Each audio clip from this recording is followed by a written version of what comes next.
Thank you, Gunther, and welcome, Cary. Good to have you with us again, not for the first time by any means. And welcome to everyone who's looking in. Today's topic couldn't be more timely and couldn't be more important, having to do, in fact, with the whole campus scene, anti-Semitism, anti-Zionism, and the like. Um, Israel, as we know, has been fighting a war on 7 fronts. One could add an eighth front, namely academia. And Cary Nelson really is as well informed and authoritative a voice on that subject as anyone today. He's published widely on the subject and continues to. This past year, in fact, he's come out with two important monographs.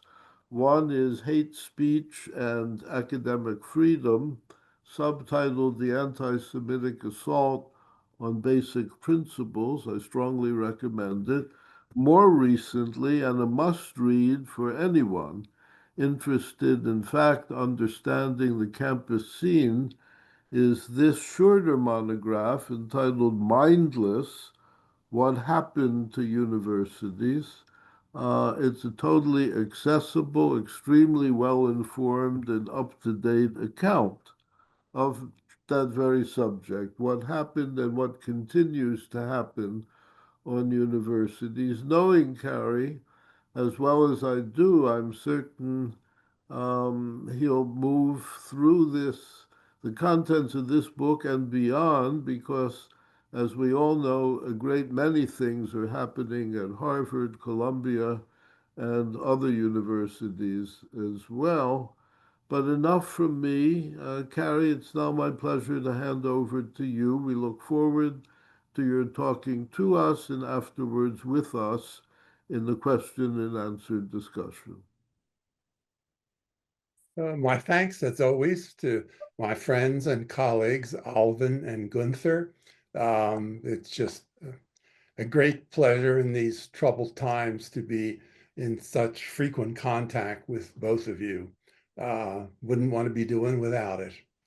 I wanted to point out that Mindless, the little book that Alvin held up, was issued by the Jewish Quarterly, which was revived. It's an old journal. It's been around for about 80 years. It was revived about a year ago, and it was revived in an interesting model, mostly issuing single author books.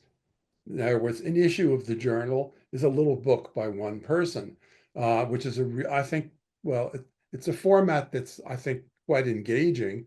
And I wanted to say that the next book in the series, which will be out in a couple of months, will be by Adam Kirsch, and it's going to be on recovering the concept of Zionism. So if you subscribe to the Jewish Quarterly, at this point you can get both me and Adam Kirsch, and what could make life more complete than that? Okay. When the anti-Zionist encampments sprouted like mushrooms across the world last year, we might well have braced ourselves for familiar debates about the occupied territories. But the concept of the territories had apparently vanished in the midst, swallowed up in the urgencies of an earlier generation. In any case, debates about the occupied territories were nowhere to be found. The hitherto totemic year of 1967 was on no protesters' tongues. The critical year was now 1948, and Israel's primal crime was its founding as a nation. 1967, in some ways, had been a politically reversible error. Israel could retreat from the territories, and Palestinians could potentially have them as their homeland. But no agreement, no divided territory, no shared peace could repair the error of 1948. Only extinction could wipe the slate clean. Israel must die. And so the international left coalesced in a new consensus. That gave us, all of us, the universal lesson from the encampments, which consequently now viewed dialogue with pro-Israel constituencies with unembarrassed contempt. Such conversations, all such dialogue, would be a waste of time.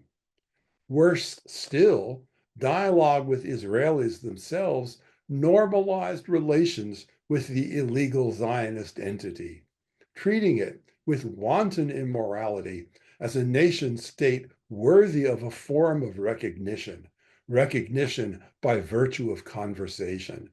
If Israelis were worth talking with, that suggested they had some reason to be allowed on the earth. The only moral strategy was now elimination. As I point out in Mindless, this opposition to all campus dialogue over the Middle East amounts to a rejection of the very idea of a university. If you disavow all dialogue, if you disallow all debate, then the idea of a university is obviously bankrupt. With anti-Zionism now coalescing around the goal of eliminating Israel, the long-fraught distinction between anti-Zionism and anti-Semitism collapsed. Many of us have spilled a lot of ink on that subject, trying to figure out the line between the two, trying to establish the distinction or the lack of the distinction. No more. A Judenrein utopia, Palestinians living in pure harmony, their homosexuals presumably murdered with the rest of the infidels, now held pride of place amongst fanciful idealizations. That was yet another anti-Zionist development in the wake of 10/7, the elimination of any really useful distinction between anti-Zionism and anti-Semitism. The 10/7 pogrom was rooted in a version of hatred against Jewish men, women, and children, a version more ruthless, gleeful, and uncompromising than any we had seen since the Holocaust. Those who celebrated it in the West took up that hatred and installed it in themselves. Hate became the new normal for campus antagonism toward Israel. And we're not about to see the end of it. Part of what I argue in Mindless is that this hatred is corrupting the very purpose of the academy, that it establishes hostile polarization as one of the academy's defining features, making all other political passions equally uncompromising. Anti-Zionism is the leading edge of a force that is eroding higher education itself. Those who believe the hatred of Israel and its Jewish allies will soon dissipate are victims of wishful thinking, though there are plenty of them. The high-octane energy of the encampments could not be maintained indefinitely. That's not surprising. But the ideology they promoted, I think, is with us for the long haul. In the Middle East, that defining hatred against Israel places a terrible burden on the Jewish state. The stark facts of 10/7 have required that Israel reestablish principles of deterrence throughout the region. If you carry out a genocidal assault on Israel, and the Hamas assault was designed to cross the entirety of Israel, Israel will turn your country into a post-apocalyptic wasteland.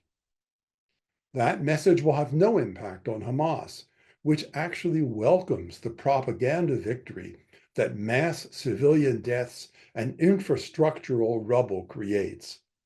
But it will have an impact on most of the other regional actors, especially in combination with the intelligence-enabled victory over Hezbollah and the destruction of Iran's air defenses. When college students complain about disproportionate numbers of Israeli versus Palestinian casualties, I believe it's time to stop apologizing. It's time to tell them that that is exactly the point. Of course, the goal was to have massive loss of life amongst Hamas fighters, not non-combatants. But Hamas itself, by embedding in the population and denying non-combatants any space amongst the tunnels, Hamas made that impossible. In the West, where hatred is facilitated by incredible ignorance, there are twin needs going forward. Enforcement of campus rules that place consequences on violations, and broad education about the history and current character of anti-Semitism. The two things need to be combined: enforcement of rules against violation of codes and education.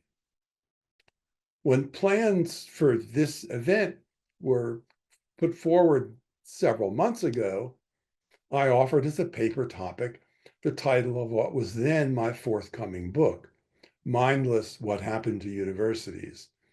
But I assumed I would update that account, as I always do, to deal with what has happened since the book was completed, which was actually only about 6 months ago. Meanwhile, one little event to remark in the US is that since then, the sky has fallen on the American campus. For 18 months following 10/7, the Academy worldwide was buffeted by the most rapid period of campus politicization we have ever seen. It was fueled by a meteoric rise in anti-Zionism and anti-Semitism worldwide following the brutal 10/7 Hamas assault on the communities in Israel's Gaza envelope. Without having recovered from over a year of relentless disruption and anti-Semitic hostility, the U.S. Academy has now entered what is arguably an equally unsettling, although very different period. It's probably foolish of me to try to talk about it, since we cannot fully know what is actually happening, let alone where it will lead. Day by day, new events unfold. But it seems irresponsible for me not to try. As of now, it appears that higher education in the US is entering a 3.5-year period of the Trump administration through the end of 2028, in which many of the principles and practices that have guided the academy for decades and that have been largely independent will now be intricately entangled with the power and authority of the federal government. Moreover, that power is itself animated by national party politics regarding higher education in ways not seen for more than half a century. Some of the government officials and advisors involved in this process are fierce ideologues. Some are so hostile as to be fundamentally irrational, but others are actually intelligent and rational. Leo Terrell, the head of Trump's task force to combat anti-Semitism, is one of his most unacceptable appointments. A former Democrat who underwent a pro-Trump conversion in 2020, he has bragged of an effort to, quote, bankrupt these universities, end quote, if they do not respond to the administration's will. He's an opportunist, and he is an outrageous person to be in that role. On the other hand, Sean Kiveny, a lawyer who's been a key figure in the complaints against Columbia and Harvard, is, in my view, rational. Some administration initiatives will prove thoroughly invasive and destructive. Others may help to solve higher education's problems. But the lines of authority are blurred and fluid. It is impossible to know which voices will be decisive. And multiple forces are at work, making it virtually impossible to separate helpful from destructive initiatives. That's part of what I want to talk about for the rest of today. The challenges of anti-Semitism and the difficulties of addressing it are not at the center of all the higher education issues being debated and adjudicated. But anti-Semitism is woven through all of the documents at stake, and thus none of the issues in play can be altogether disentangled from anti-Semitism itself. An anticipated backlash will soon begin, perhaps it already has, and something I had not foreseen is already in play. I've seen Zionists begin to turn on one another because their personal interests and discipline-based identities diverge. The disciplinary divide in this context groups those dependent on government grants and those who rarely or never apply for them into potentially opposing camps. The dependent group is largely unified in finding the funding withdrawals from Columbia and Harvard to be a catastrophic assault on the academy. It was one thing to find unity in combating anti-Semitism, quite another to realize that the rules and resources that have governed your benefits and your career are in jeopardy and disarray. Indeed, that federal efforts to fight anti-Semitism, both those deeply felt and those hypocritically opportunistic, and I think both are at stake, put your teaching and your research at risk.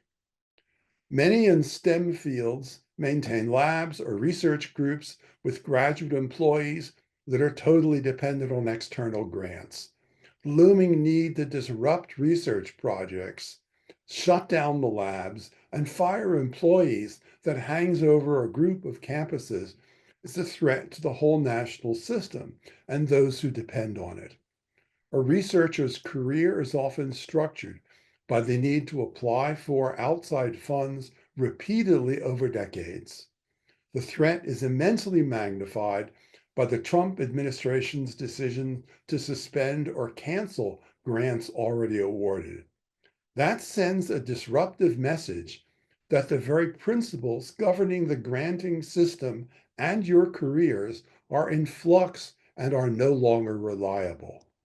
If that is not an existential challenge to faculty, it's close enough. Those who don't need the money, conversely, are free to protest the funding withdrawals or not as they choose. And indeed, faculty from humanities and social science fields in that category are themselves divided over how to respond. None of these cohorts can be expected to show much self-awareness or much sympathy for those who disagree with them.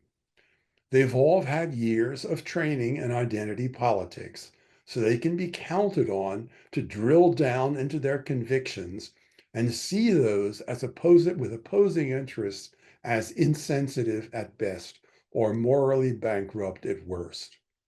Academic freedom is being tossed around rhetorically as a concept tolerating no doubt in its application. To some degree, the concern over funding triggers a realignment of the polarized constituencies that were in place before 10-7 and have, if anything, hardened in place since. Those are the pro-Palestinian and pro-Israeli student and faculty cohorts. A March 2025 post on Reddit notes that, quote, divisions often exist between disciplines at colleges, but the fissures cut particularly deep at Columbia because of the high number of both Jewish faculty who support Israel and faculty who believe Israel is committing genocide. The post is headed Faculty on Faculty War Erupts at Columbia as Trump Targets Elite School. As the post notes, a disciplinary conflict has raged since spring 2024. Quote, a faculty civil war that pits medical doctors and engineers against political scientists and humanities scholars over how to handle pro-Palestinian demonstrations that have disrupted campus life. That said, it was not obvious until spring 2025 that this is also a battle between those who are and are not reliant on government funding. The initial $400 million funding hold placed on Columbia seemed to many faculty members frustrated by Columbia's tolerance of anti-Semitism to be a welcome federal action. even though some of them easily imagined that Jews, not the failure to combat anti-Semitism, would be blamed for the loss of funding. After all, Israel had rapidly been blamed for Hamas's assault less than 2 years earlier. Writing in the New Yorker on April 2025, longtime contributor Jeannie Suk Gerson, herself a recent convert to Judaism, adopts arguments that could fuel impulses to blame the Jews. She concludes quite reasonably that the real point of the administration's moves is not to combat anti-Semitism, racism, or sexism, or even to promote free inquiry and the diversity of political viewpoints, all of which universities should be doing as part of their missions. The goal is rather to bring the university as a representative of major institutions of civil society to its knees. So she argues that the Trump administration is using accusations of anti-Semitism as a cudgel to break higher education as we know it, ending its freedom of self-governance.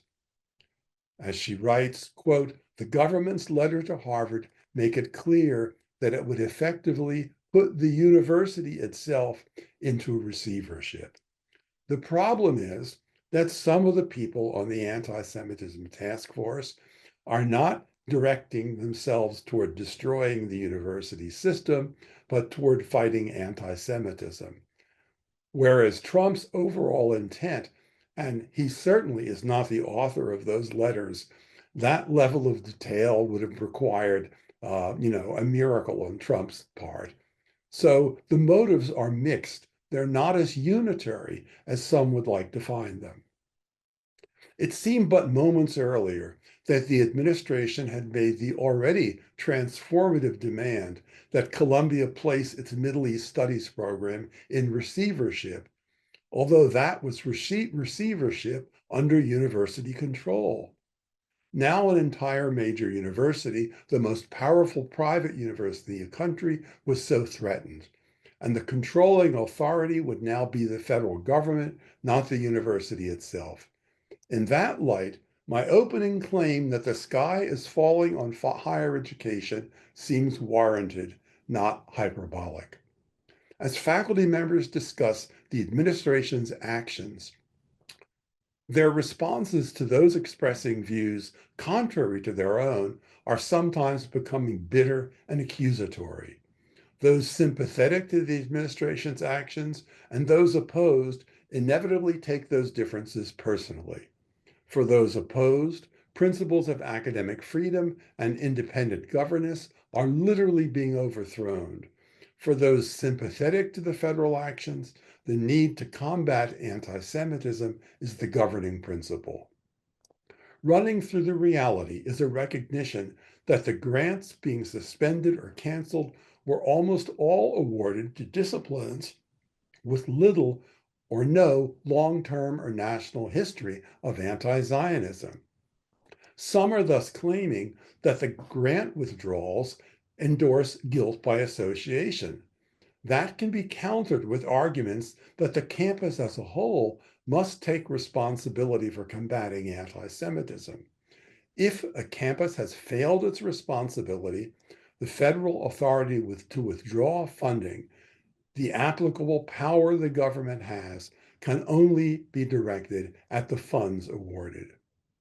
I come to this topic having already concluded that higher education will not address, let alone solve, the problem of campus anti-Semitism on its own. It will need pressure from the community, from alumni, from the federal government. The hot reality, moreover, is that campus administrations will not take anti-Semitism seriously unless their funding is at stake. Administrators face polarized pro-Israeli and pro-Palestinian student and faculty groups, split into those that will endorse and those who will condemn any administration action. It's, it's thus a no-win situation for administrators reluctant to take personal risks when the campus is divided. Any recognition that the Columbia and Harvard funding cuts gained the attention of all U.S. education constituencies would be a serious understatement. Those of us who believe funding had to be threatened can now face responses of beware what you ask for. We have before us some of the unforeseen consequences of our unspoken desires being realized. That doesn't mean that the belief only money counts is misguided, but it does mean we face war by other means. The conduct of this war has been massively, perhaps irreparably misguided, corrupted, and polarized by the combination of categorically false press reports and pundit pontifications about the Trump administration funding cuts at Columbia and the university response. The press was indifferent to the facts. Instead, as with the tall tale told about the purported October 23 Al-Ahli Arab hospital bombing in Gaza, with its non-existent heaps of civilian dead, the press told the story it wanted to tell. The press told the story it wanted to tell. It wanted to tell of an existential threat to Colombia and the from the Trump administration and a craven university capitulation, and so it did. Facts be damned. There were some accurate social media posts, including an Instagram analysis from Columbia community members and one on X from lawfare attorney Gerald Filitti. As Filitti writes, quote, Columbia has not implemented the requirements for combating campus anti-Semitism in order to negotiate the restoration of federal funding. But the press, wanting to castigate Columbia for cooperating with Trump, instead heralded Columbia's capitulation. The New York Times, in one headline, satisfied itself with Columbia agrees to Trump's demands, although no such thing ever happened. The Boston Globe, the New York Post, the New York Daily News, the Guardian, Fox News, Newsweek, and the Daily Mail were more forceful. Quote, Columbia caves to demands. Some, like the New York Sun and the Free Beacon, chose Columbia submits instead when updating the story. Columbia folds headed some websites. Of course, some of these venues are writing to deplore the news, while others celebrated it. No matter. A fictional public narrative became the truth. As Greg Lukianoff wrote on Substack, Columbia folded faster than someone holding baseball cards at a poker table. The administration made 9 demands. I won't cover all of them here. As I argued in a Zoom appearance with the administration's attorney on the anti-Semitism task force, that's Sean Cavini, 5 of the demands were reasonable. Indeed, they'd already been recommended by Columbia faculty and were under serious consideration. The Wall Street Journal reported that Columbia was considering reforms on the government's list since the previous year, and that there was considerable overlap between needed campus changes and the federal demands. Thus, for an example, the government demanded that Columbia ban masks on campus. In addition to hiding people's identities, masks are designed to be intimidating, and so they are. That's why they contribute to hostile environments, and they should be banned.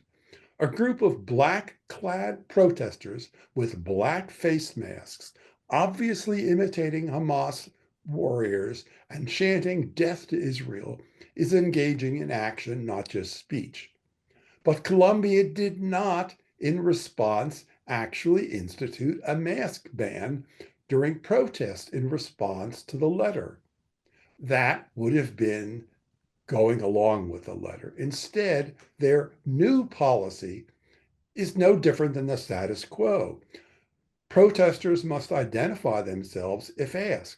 That was an already existing, if obviously unenforced, policy at Columbia. Masks cannot be used to hide one's identity, quote, while violating university rules or laws. But if Columbia declines to ask people actively protesting to ID themselves, as had been the case for 18 months, it will be impossible to identify those breaking the rules and impossible to discipline them. Quote, No face, no case, end quote, was the applicable SJP motto during the 2024 encampments. Since time, place, manner restrictions are still weak, it is unclear when a protest is within the rules and masks are allowed, and when it falls outside the rules and IDs must be shown. Colombia also ignored the government's suggestion that masked individuals should wear their ID on the outside of their clothing. That policy would also be beneficial.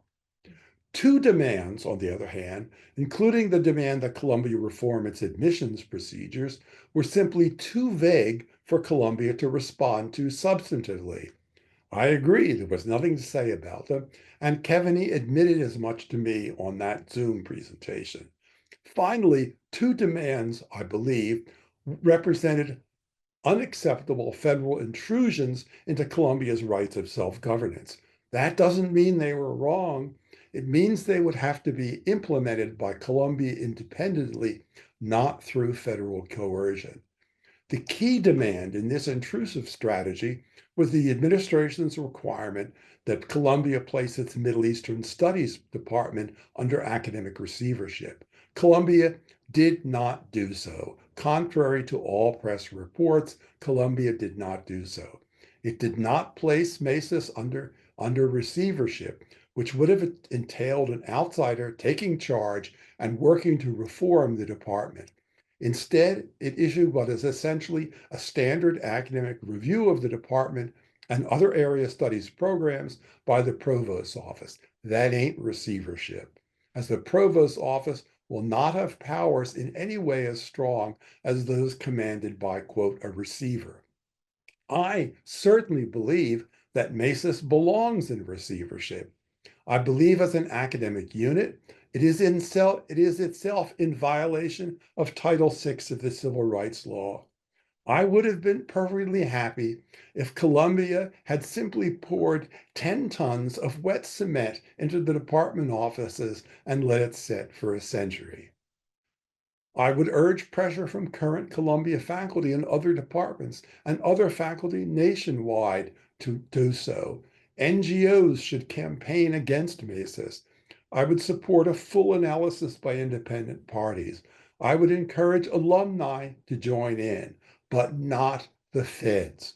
In fundamental areas of self-governance and academic freedom, the academy has to take responsibility for itself, though the debate about those responsibilities should not be confined to individual campuses. Academic freedom and independent governance does not mean the rest of the world should stay silent. Overall, though two of the 9 demands were so imprecise as to be meaningless, and 2 were transgressions against Colombia's institutional freedom, the document as a whole did not constitute an attack on an American university, let alone a general campaign against higher education. From a height of 30,000 feet, where the actual 9 demands all blended into one, it was possible to imagine a column of assault tanks heading north from Washington to New York. But 30,000 feet is not the ideal vantage point. Columbia's response is another matter. Put bluntly but courteously, a rare inclination on my part, I would say Columbia told the government to go fly a kite, take a hike. Choose a less civil metaphor if you wish. I am guessing that fact, unreported in the press, contributed to a decision to launch a more visceral campaign against Harvard. This time, the Republican right chose to give full voice to its hatred of the liberal academy. Columbia's contemptuous response and the completely ideological press coverage prepared the ground for combat operations, which is what we have, a battlefield. No one is more happy with that result than Trump. Lost in the process was an opportunity for a serious discussion and of the merit of the administration's demand, and for a discussion of what the federal role, in fact, can and should be in enforcing Title VI and ensuring that campuses do not become hostile environments for Jews. What we can conclude once again is that Jews make trouble for the rest of us. Die Juden sind unser Unglück. The Jews are our misfortune. We've heard it before. That pernicious consequence, moreover, is much more likely in response to the Trump administration's April 11 letter to Harvard. As many have pointed out, it goes well beyond anti-Semitism to demand widespread federal control. Moreover, only people suffering from serious self-deception can believe that a broad crackdown on universities can be severed from the comprehensive federal assault on American democracy that's well underway. Curtailment of voting rights, erosion of the social safety net, threats to press freedoms, challenges to the federal court system, the complete emasculation of Congress, arbitrary denials of due process to both legal and illegal immigrants.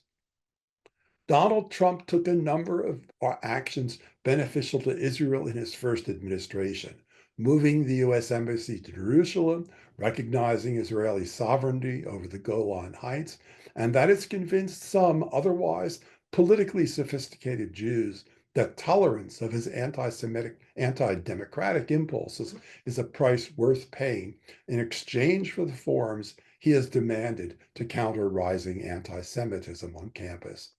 I am amongst those who consider this an instance of the familiar devil's bargain. The alternative I'm proposing here may be less effective strategically, but it has the advantage of more thoroughgoing honesty.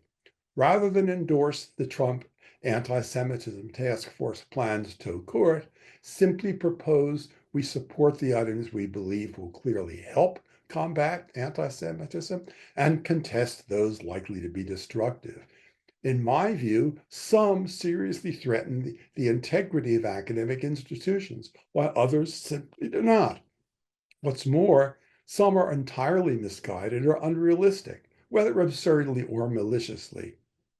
In the polarized world of local or national politics, such distinctions themselves may seem impractical, but it's the only way to save your soul. If that seems hyperbolic, again, so be it. The demonic character of Trump's practices, tactics, and character traits sends a warning of serious consequences to come.